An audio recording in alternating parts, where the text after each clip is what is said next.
Assalamualaikum warahmatullahi wabarakatuh. Selamat datang di Rumah Sakit Umum Daerah PD Jaya. Rumah Sakit Umum Daerah PD Jaya merupakan rumah sakit rujukan di Kabupaten PD Jaya yang mendapatkan banyak rujukan dari berbagai puskesmas dengan berbagai jenis penyakit. Salah satunya adalah hipertensi.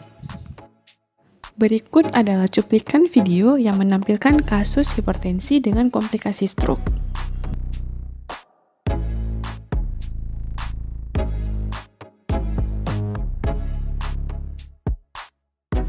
Pasien datang diantar oleh keluarganya ke IGD Rumah Sakit PD Jaya. Setelah itu, perawat melakukan pemeriksaan tanda-tanda vital dan didapatkan hasil tekanan darahnya adalah 177/80 mm air raksa. Kemudian, dokter melakukan wawancara dan pemeriksaan fisik kepada pasien. Didapatkan informasi bahwa selama ini, pasien adalah seorang penderita hipertensi yang tidak rutin minum obat, yang jarang minum obat. Dan secara tiba-tiba, tadi pagi, tangan dan kaki kiri pasien tidak dapat digerakkan.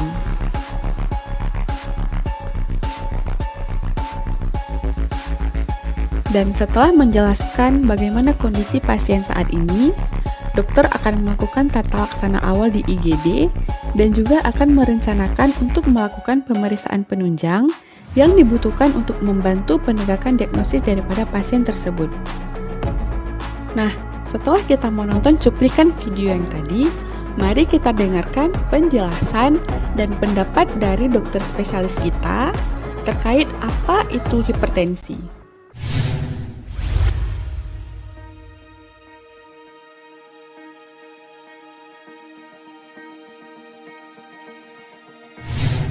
Hipertensi atau yang sering kita kenal dengan tekanan darah tinggi adalah peningkatan darah sistolik di atas 140 mm Hg dan peningkatan darah diastolik di atas 90 mm Hg. Nah, untuk gejalanya umumnya tidak ada gejala ataupun keluhan, sehingga banyak pasien tidak menyadari kalau mereka menderita hipertensi. Namun, ada beberapa keluhan seperti pusing, nyeri kepala, gelisah, dan penglihatan kabur.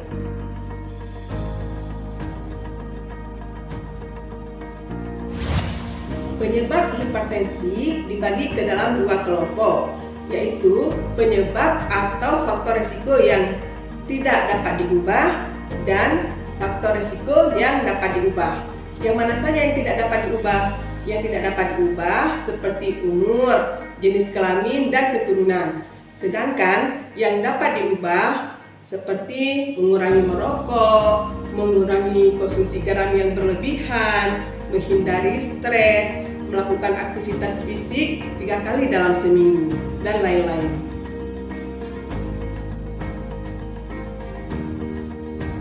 Nah, ini memang keturunan merupakan salah satu faktor penyebab terjadinya hipertensi. Namun, bagi si anak yang memiliki pola hidup sehat, maka faktor risiko ini bisa dikurangi. Jadi tidak benar kalau orang tuanya hipertensi, anaknya sudah pasti hipertensi.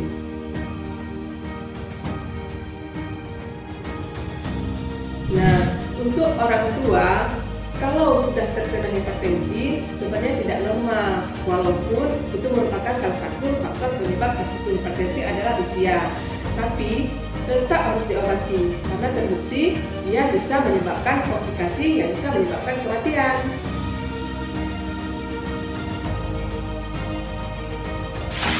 Ya, benar sekali. Hipertensi merupakan salah satu penyakit yang berbahaya. Kenapa?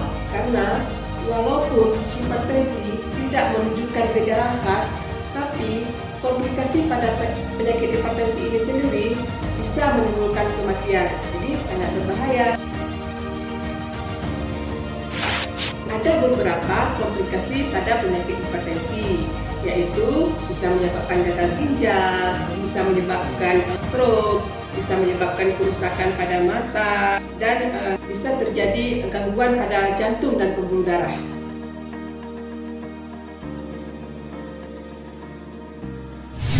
Jadi benar, hipertensi merupakan salah satu faktor risiko utama terjadinya stroke. Dia termasuk ke dalam faktor risiko yang modifiable, artinya dia dapat diperbaiki sama sepertinya halnya diabetes mellitus. Kemudian, apakah semua pasien hipertensi terkena stroke? Jadi pada pasien hipertensi, 60% dari pasien hipertensi beresiko terjadinya stroke. Pada stroke iskemik sendiri, 4-5% pasien beresiko 4-5 kali lebih lipat terkena stroke pada pasien dengan normal tensi. Kemudian, bagaimana hipertensi itu dapat mengakibatkan terjadinya stroke? Pada hipertensi ini, seperti kita ketahui bahwa hipertensi ini sendiri dia tekanan darah itu akan meningkat seiring dengan bertambahnya usia. Biasanya pasien hipertensi itu pada usia 55 tahun dia akan beresiko 90% terkena hipertensi. Pada pasien usia lebih dari 65 tahun itu 2-3 kali berpotensi hipertensi.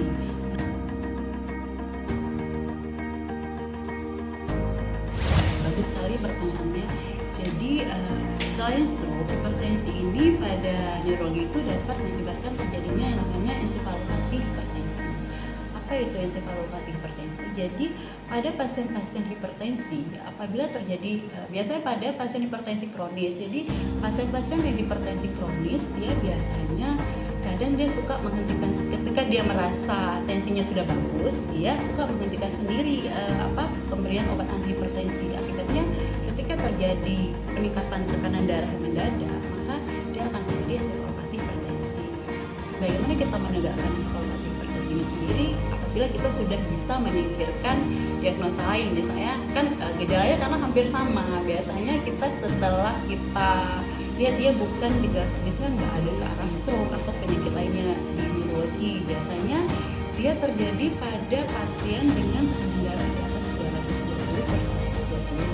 Nah, di situ biasanya pasien ditandai oleh adanya penurunan status mental. Selain itu nanti pasien sering mengeluh dia penurunan visual, ada gangguan visualnya, mungkin diplopia, adanya kepala hebat tiba-tiba, terus kadang-kadang ditandai oleh berbahaya, tentu saja berbahaya, karena apabila terjadi ensefalopati hipertensi ini dia diikuti oleh adanya kerusakan organ di tempat yang lain. Jadi bukan hanya dapat mengakibatkan stroke, bisa juga dia gangguan jantung, gangguan lain, jadi sangat berbahaya.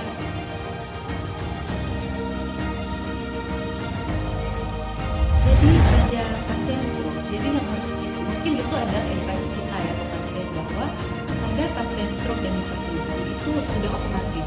Jadi apabila pasien sudah terkena stroke dan hipertensi, pasien ini sudah harus minum obat seumur hidup. Biasanya pasien suka nanya ginjal saya gimana dok dan sebagainya. Jadi tidak ada istilah menghentikan obat. Pada pasien stroke dan hipertensi, intinya kalaupun tekanan darahnya 110 itu artinya tekanan darahnya terkontrol. Jadi harus minum obat seumur hidup. Makanya di program BPJS sekarang ini kita pada pasien stroke dan hipertensi boleh diberikan obat 1 bulan biar ini. Jadi memang harus terkontrol, tidak ada yang namanya kenapa? Karena kalau dihentikan obat stroke-nya dan obat hipertensinya takutnya stroke-nya berulang. Apabila stroke-nya berulang maka lebih berat. Gejala yang terjadi pada stroke kedua itu, serangan kedua itu biasanya lebih berat. Jadi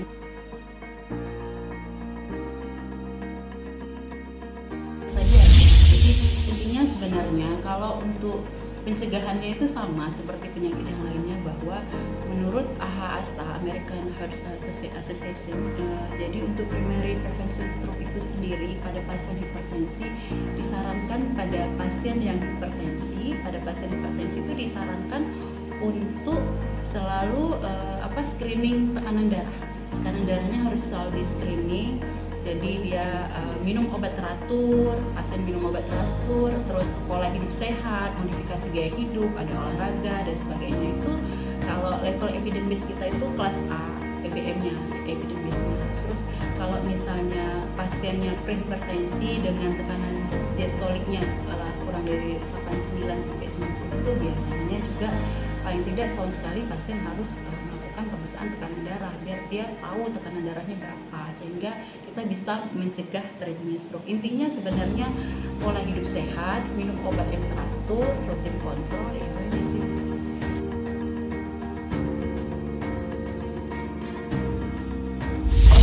baik ya. Hipertensi apakah menyebabkan penyakit jantung? Jawabannya jelas bisa, karena hipertensi merupakan faktor resiko yang paling utama selain diabetes dan hiperlipidemia atau dislipidemia yang menyebabkan penyakit jantung koroner.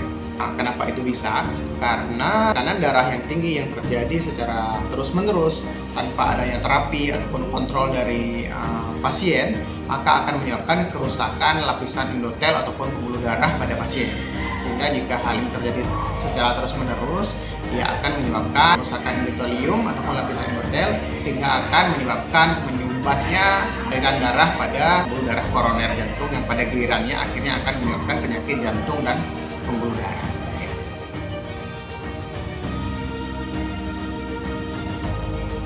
90% dari hipertensi adalah hipertensi esensial, itu hipertensi yang kita tidak ketahui penyebabnya. Tapi ada beberapa hipertensi tertentu yang itu disebabkan oleh penyebab-penyebab lain ya, yang kita kenal dengan hipertensi sekunder. Tapi kalau hipertensi esensial, kita mampu mengontrolnya ya, dengan pemberian obat-obat antihipertensi, Nah, kalau pasien setelah terdiagnosis hipertensi, maka dia harus minum obat secara terus-menerus dan mungkin dalam waktu yang sangat panjang ya, terus-menerus. Walaupun tensinya sudah mencapai normal. Jadi tensinya sudah mencapai normal, obat-obatnya kita turunkan dosisnya. Apakah dia bisa sembuh total sama sekali? Ada beberapa pendapat pakar yang menyatakan bahwa hipertensi dapat sembuh total dan bahkan bisa lepas tanpa obat kalau pasien mampu disiplin menerapkan pola modifikasi gaya hidup, pola diet yang baik, dan istirahat yang cukup. Kalau mereka sudah disiplin sekali, insya Allah ada beberapa pasien tertentu yang bisa sembuh tanpa obat.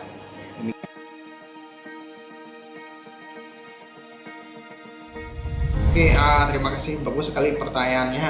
Apakah obat hipertensi harus diminum terus-menerus? Ya, seperti itu ya, seperti yang dijelaskan tadi bahwa obat hipertensi kecenderungannya kalau pasien sudah terdiagnosis hipertensi harus minum obat dalam waktu yang cukup lama ya, dan tekanan darahnya harus terkontrol seperti itu. Kalau dia pasiennya tidak memiliki keluhan lain seperti pasiennya hanya hipertensi saja, dia tidak punya diabetes, tidak punya penyakit jantung, tidak punya stroke, maka kemungkinan besar pasien bisa memodifikasi gaya hidup, pola makan, pola istirahat dan lain-lain, dia bisa sembuh lepas tanpa obat. Tapi kalau pasien punya komorbid lain, kemungkinan besar dia harus minum obat secara terus-menerus. Bukan artian dia sembuh total, tapi tensinya terkontrol ya. Bukan tensinya sudah rendah, tapi tensinya terkontrol. Dia harus minum obat secara terus-menerus. Nah, memang obat-obat hipertensi ada beberapa yang mempengaruhi fungsi ginjal ya. Bahkan obat hipertensi yang beredar pada masyarakat umumnya yang bisa diakses luas itu menyebabkan penurunan fungsi ginjal. Tapi apakah itu dihentikan? Tentunya tidak.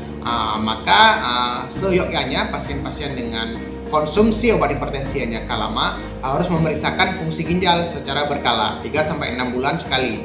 Jadi ketika kita temukan adanya kenaikan fungsi ginjal dengan rasio beberapa kali lipat, maka kita pertimbangkan untuk menukar obat yang lain yang lebih ramah ginjal atau memodifikasi dosisnya supaya pasien dapat merasakan manfaatnya tanpa mengalami kerusakan fungsi ginjal yang berkepanjangan. Demikian.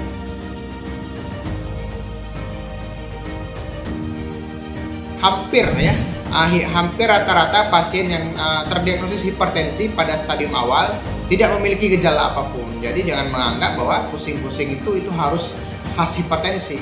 Intinya alasan kita menghentikan atau memulai obat itu tidak ditentukan oleh adanya keluhan lain atau tidak, ya, karena pasien tetap dari berapa kadar tensinya.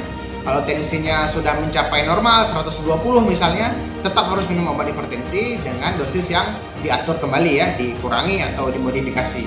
Tapi kalau tensinya sudah terlalu rendah, maka kita perhatikan apakah dia ada tanda-tanda lain seperti sesak nafas, nyeri dada dan lain-lain. Kalau ada, mungkin dipertimbangkan untuk menghentikan sementara. Kita akan nilai kembali pasiennya apakah punya keluhan penyerta yang membuat dia harus dirawat, gitu ya.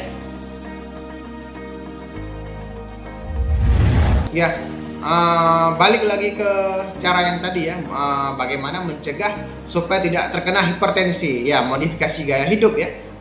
modifikasi gaya hidup ya, yang terdiri dari pola makan, pola istirahat malam yang cukup, olahraga yang cukup, enyahkan rokok, ya, rutin kontrol cek kesehatan setiap bulannya, kesehatan rutin ya, enyahkan rokok, terus diet sehat seimbang, rajin olahraga, dan terakhir jaga stres dan istirahat cukup. Kalau kita mampu disiplin itu semua, insya Allah kita tidak terkena hipertensi seperti itu. Nah, sekian persembahan video edukasi dari Rumah Sakit Umum Daerah PD Jaya. Sampai berjumpa di video-video selanjutnya. Salam sehat untuk kita semua. Assalamualaikum warahmatullahi wabarakatuh.